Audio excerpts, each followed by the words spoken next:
We're about to start the month of February on Locked On Coyotes. It is All-Star break, so we are going to discuss a few things for the Arizona Coyotes. This episode are what are a few surprises we've seen from the Arizona Coyotes so far this season. So be sure to stay locked in.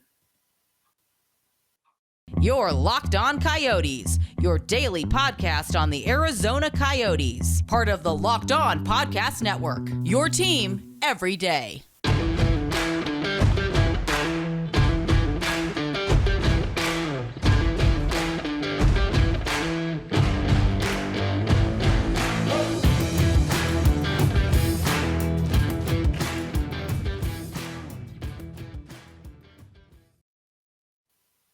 Welcome, everyone, to today's episode of the Locked On Coyotes podcast, brought to you by FanDuel Sportsbook, official sportsbook, the Locked On Podcast Network. Make every moment more. Visit FanDuel.com/LockedOn to get started.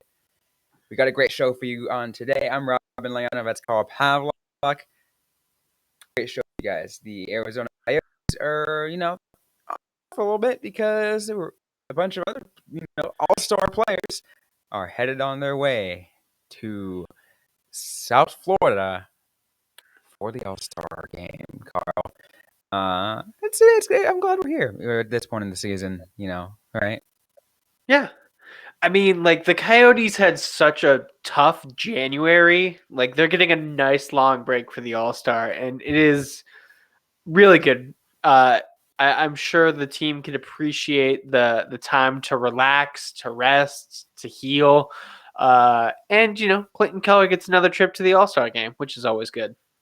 Oh, you always love to see Clayton Keller, representing the Coyotes in the All-Star game. But, also to no surprise, he is the Coyotes' best player. Yeah. So it would have been fun if they put in Jacob Chychrun, because, potentially we could be dealing with the situation that's going on with the Vancouver Canucks right now. But also, even if they hadn't, it would have been a nice chance to showcase what he can do at a very large stage. Boost that trade. I mean, obviously, I would have loved to see Matias Maccelli if he was not injured. But yeah, that would have been good. It did seem like Maccelli was just starting to get that buzz building up right as he got hurt. If he had lasted a couple more games, I think he would have been getting a lot more national attention. And if he hadn't gotten hurt at all, who knows? It could have been, part of the write-in for an All-Star. I doubt it, but it could have happened. It could have. You never know. But, there's a lot of things. I know we're going to talk about some surprises, but I do want to mention one thing real quick because I think it's really cool, is I saw that they're doing an alumni game. They have, Florida Panthers alumni versus NHL alumni. And under the Florida Panthers alumni is our good friend, Keith Yandel. Oh, wow. I actually hadn't seen that. That is really cool. It's great that Yandel's playing. I forget he is no longer an active player. Right? Just oh, that's right. But it's great to see, someone like him out there, especially because he had just retired. I'm like, holy crap. But it's always fun to see. It's oh yeah. Always love to see alumni. There was some good alumni out there playing. So I love seeing like that. We'll and you see it on TV, probably not, but it's fun. It'll be fun fans at the game, the event, watching hockey. Yeah. And I'm sure it'll be fun to read about as well. There'll be highlight reels on Twitter, live reports of the game. There is ways to experience the game other than actually watching it yourself. And, for something like an alumni game versus NHL, it's great to just kind of check in on, see who's still got it, who could theoretically make that comeback. Absolutely. But let's enough of the All-Star break talk. We'll probably talk about the All-Star game itself, which we get later this week, because we still got some time. But as we mentioned, we're going to talk about surprises, right? Those biggest surprises for the Arizona Coyotes so far at this point in the season. We're at the All-Star break, which does mean that we are more halfway through the season. So we can talk about, I'd have to say, Carl, there's a decent amount that we can go through this. Yeah, definitely.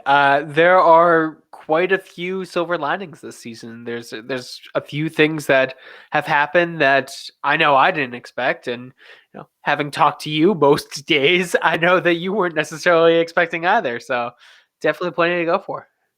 Yeah, one thing I want to start off with is just, I think some of the players have had, so we know that there are some players out there we expected to be good.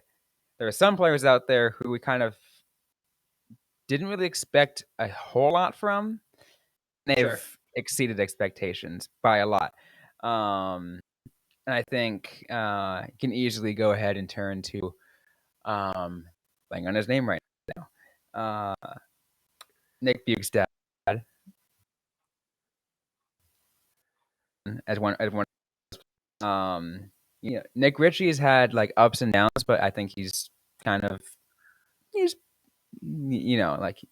looking continue to look back, right? So, but I don't know. What do you think?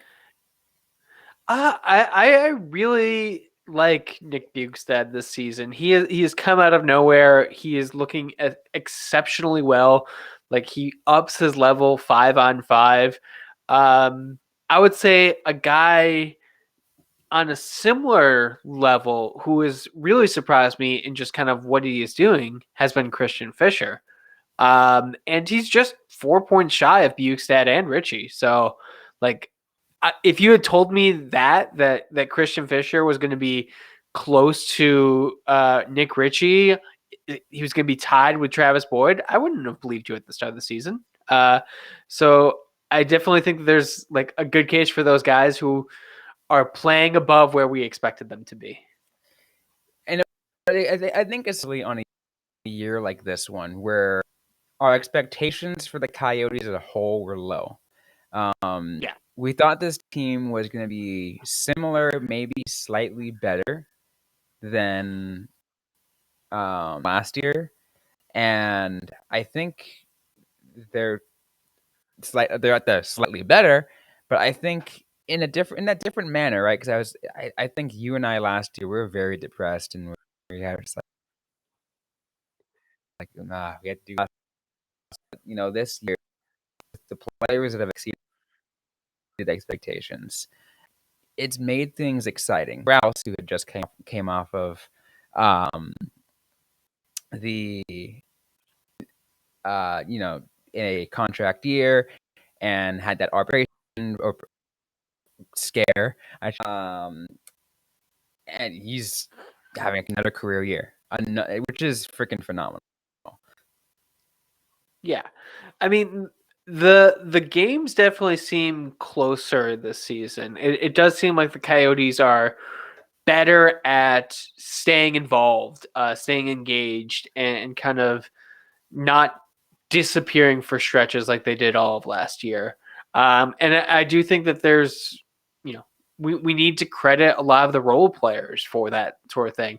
I do think that the Coyotes are just a little bit better than they were last season. Just a little bit, yeah. That's the best way to describe it. I think we had that brief period in December. We thought maybe they were even a little bit better than that, but it was like, no, it's just slightly better is accurate. Yeah, that 10-game losing streak really kind of like brought us back to earth. Yeah. Which I think is definitely something that we talked about.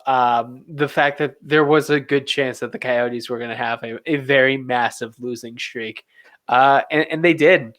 And they did not have a good January as a whole. So, yeah, this is definitely the team that we thought it was, despite some initial glimmers of hope.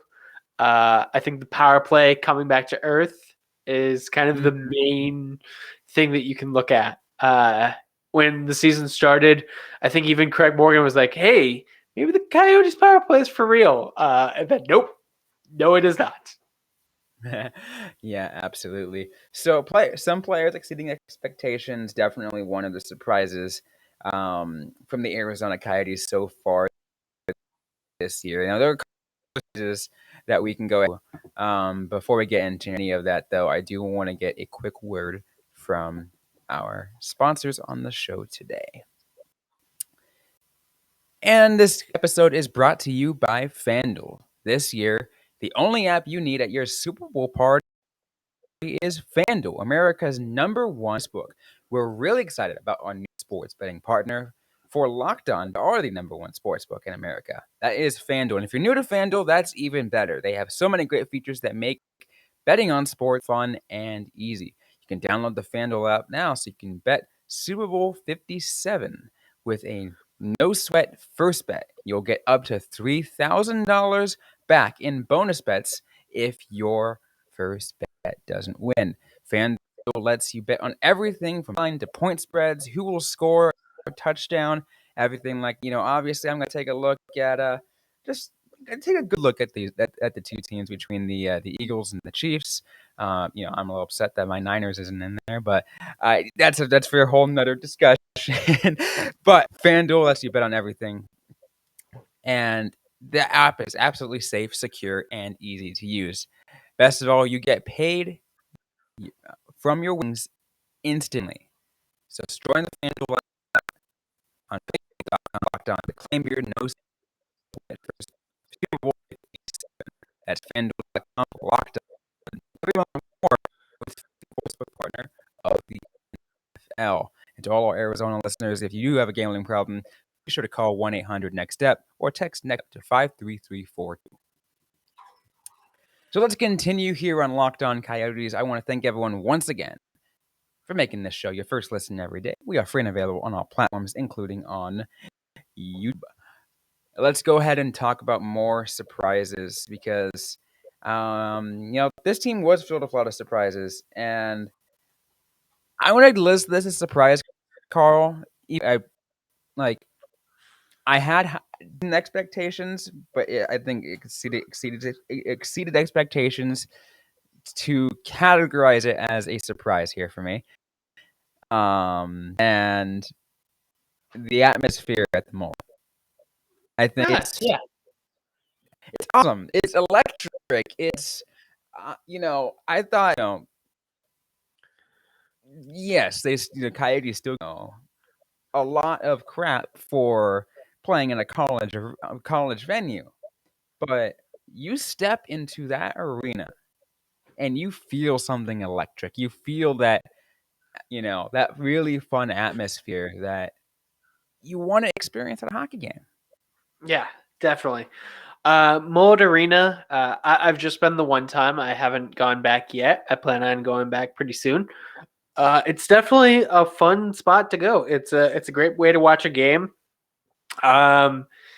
In terms of the Coyotes' home for the next 2 years, I think it is kind of exceeded expectations. It very quickly became, hey, I'm not sure about this, to okay, this works. It's not ideal, but it works. And I think the atmosphere is definitely a big reason for that. There is a lot of excitement that just kind of draws you in, whether you're in the media, whether you're at the game, whether you're on the ice. Absolutely. And I think what's awesome is, for a brief period of time, this was before the losing streak, because the losing streak that brought us all back to, reality, as we mentioned earlier. But the Coyotes had a pretty solid winning record. They barely lost any games at the Mullet. And people wondering, like, what is it? What is it about this place that makes it so hard to play? You've had coaches comment of how, because of the smaller venue, the smaller arena size, that everything feels closer together. People mentioning that because of the smaller arena size, it's much louder. You've also had a bunch of other comments like that. Comments on how the quality of the ice and how phenomenal it is. is. I got a chance to skate in the mullet or ice itself, but the community center ice, which I'm sure is made from the same, generating material, generating. I should have how I'm going to phrase it, but yes, the same stuff. So If same not like ice, slightly worse than the main event is using. Like, and even I'm then, that yeah. ice there, and I said it before, and I'll say it again.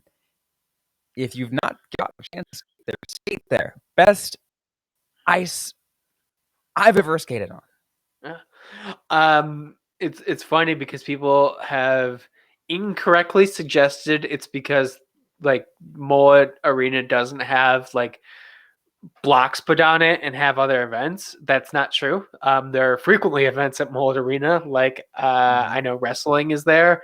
I think I saw Gymnastics too, I think. gymnastics. Yeah.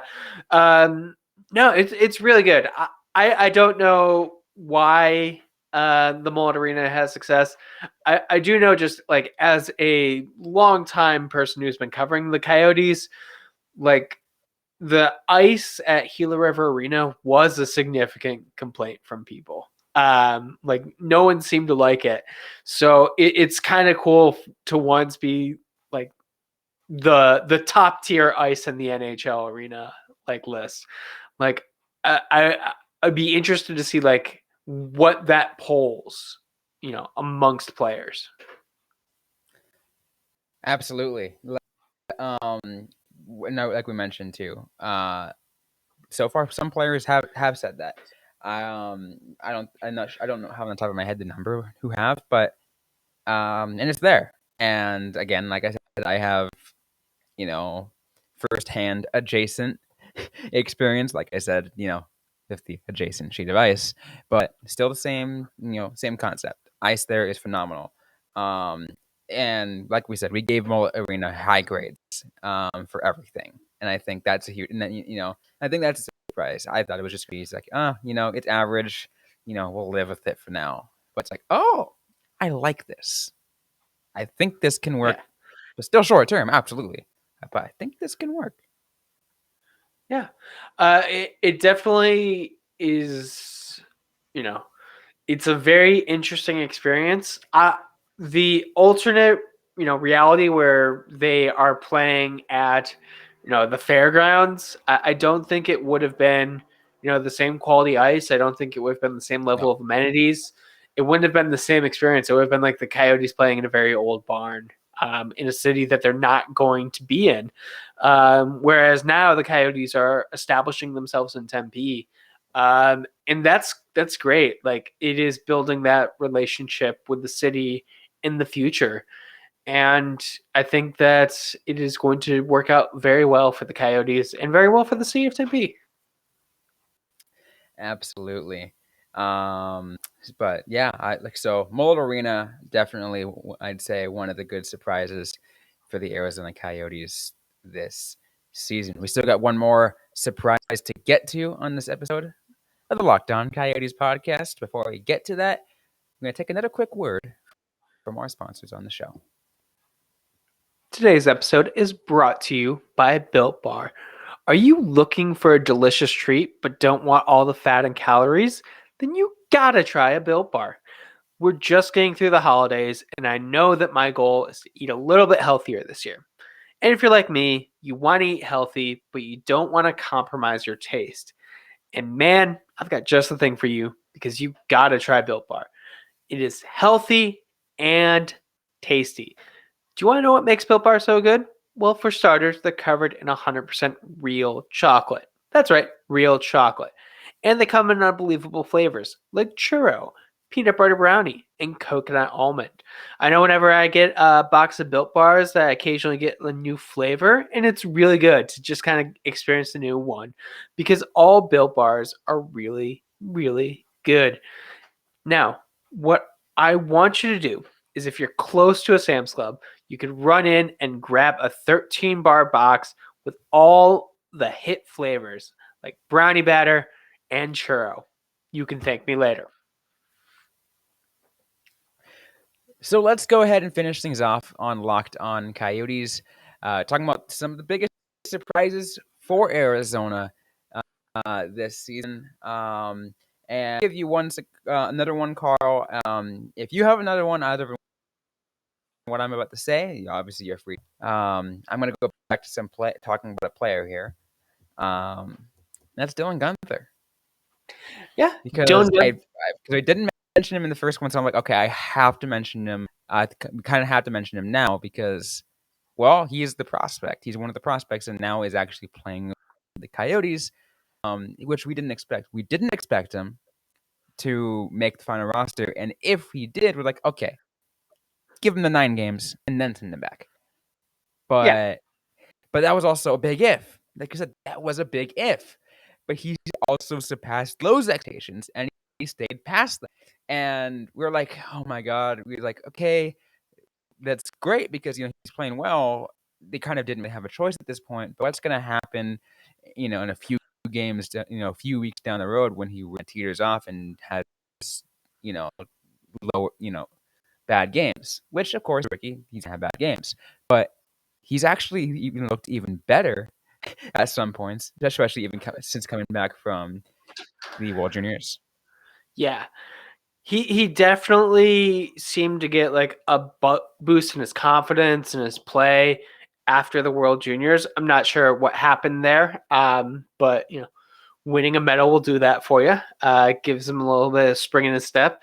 Um, it is very much like just going back to how we thought Guenther's season was going to progress. Like at the very beginning, like preseason, it truly is astonishing how well he is doing right now. And it's not just that he's here; he is contributing in a good way. He's not a rookie of the year candidate. It's kind of surprising that Michelli is getting more buzz from the Coyotes. But he is having a solid rookie year. It is a good year that he's going to be able to build off of. Yeah, 100%. And I'll say this too. I'm super glad that he's considered one of the surprises, and that Coyotes fans are getting a taste of him because we know, like we mentioned, we knew what this team was going to be. We had our expectations, and but we didn't want the fans to kind of be, have a lot of, lower feelings because, we're in a very venue. Like I mentioned, I did mention, in the last segment, yeah, it's awesome. But we know it's a small venue. Not everyone can get tickets. Not everyone can afford tickets. And, so I kind of put the damper on a lot of, fans' emotions. It's like, oh, we play. But then you have, it's like, okay, but we're getting better. There's a lot of hope. You got the TED coming up, hopefully. And we kind of can actually be able to get an understanding that, to see Dylan Guenther play, and get the ideas that get the future of the franchise and building, settling here in Arizona, like that's gonna be, it's awesome. Yeah, definitely. I did have another player that I want to talk about. Also, a kind of player of the future. Bit of a surprise. I don't think as much of a surprise as Dylan Guenther, but Barrett Hayton kind of coming up and taking that top line center role. I thought it would happen this season, but I thought it would happen later. Right. And after a slow start, Hayton has just looked really good with Clayton Keller and Nick Schmaltz. So you had you still had higher expectations of Barrett Hayton than I did. I was a pessimist for Barrett Hayton. I was like, he hasn't really proved himself a huge amount. Like, yeah, he's good, but I'm not sure. Especially like what's gonna happen when Cooley's ready, and what happens if the Coyotes get another super top center in the next draft and other centers become, top centers become available. What's going to happen to Hayton then? But you're right. He has kind of proved himself. He's kind of been able to fit well into that top line, and I'm like, okay, you know what, this works. Can I, am I still going to be determined for it? Skeptical? Yeah, because again, this is like, okay, let's see what happens in the long term. But I think, yeah, he fits well. He fits well there for now, and has definitely been a surprise to me. Yeah. Even when he wasn't scoring this season, I thought that the defensive end of his game was really good. Mm-hmm. Not the best, but pretty solid. And he seemed to play well against top competition. So I figured that there would be like kind of a role for him as a second or third line center. And even in the future, like I imagine Cooley's going to take a little bit to hit and become that true top line center. But if the Coyotes get Bedard somehow, you have Bedard Cooley as the 1-2. I still think Barrett Hayton is going to beat out Connor Geeky for the next few years at least, and for that Well, number as 3 we spot. discussed too, Connor Geeky can easily, as in our thoughts and some other people's thoughts, can probably slide in as a winger. Yeah, I think that will probably happen, especially if Hayton continues to play in that way. The only question is, and I love mentioning it because it pisses a lot of people off, is it going to happen? It's, a lot of things have to align for it to happen.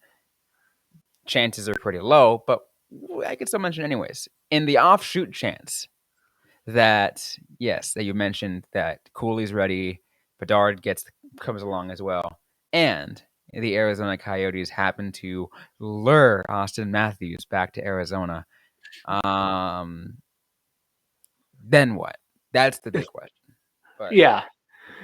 I mean, in that situation, I don't know. Put Hayton on the wing, or honestly, if the Coyotes could lure Matthews, maybe move Cooley to the wing. I know he is such a good center, and I brought it up before, a phenomenal faceoff man. Why not have a Cooley, Keller, Matthews line? That sounds amazing. what's the and Gunther? I'm trying to think. I'm blanking on it.